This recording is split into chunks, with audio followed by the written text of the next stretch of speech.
UK PM condemns death to the IDF chants at Glastonbury Festival. UK Prime Minister Keir Starmer on Sunday added his voice to those condemning a British punk rap group for anti-Israel remarks at the Glastonbury Music Festival, an incident that has already sparked a police inquiry.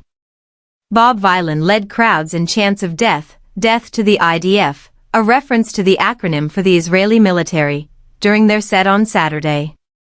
British police officers are also examining comments by the Irish rap trio Kneecap, whose members have also been highly critical of Israel and its military campaign against the Palestinian militant group Hamas in the Gaza Strip. Prime Minister Keir Starmer told The Telegraph Sunday that there is no excuse for this kind of appalling hate speech. "I said that Kneecap should not be given a platform, and that goes for any other performers making threats or inciting violence," he added. "The BBC needs to explain how these scenes came to be broadcast," he said, referring to the country's national broadcaster.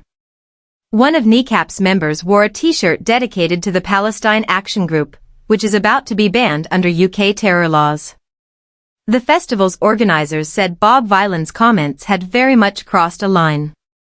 "We are urgently reminding everyone involved in the production of the festival that there is no place at Glastonbury for anti-Semitism, hate speech, or incitement to violence," the festival said in a statement.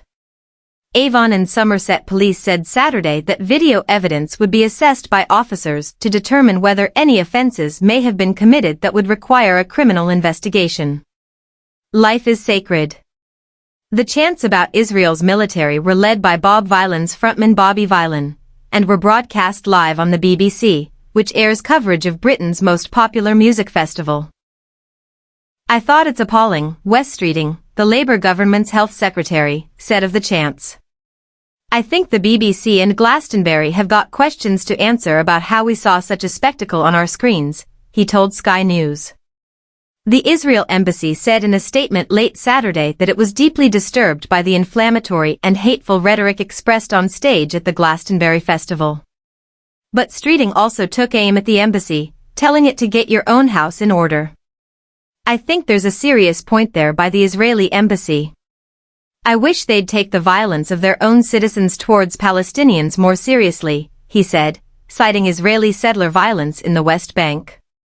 Festival-goer Joe McCabe, 31, told AFP that while he did not necessarily agree with Vylan's statement, "I certainly think the message of questioning what's going on there, in Gaza, is right."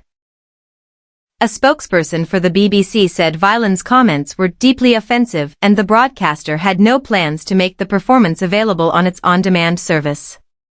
While the BBC reported that Kneecap's set was not BR.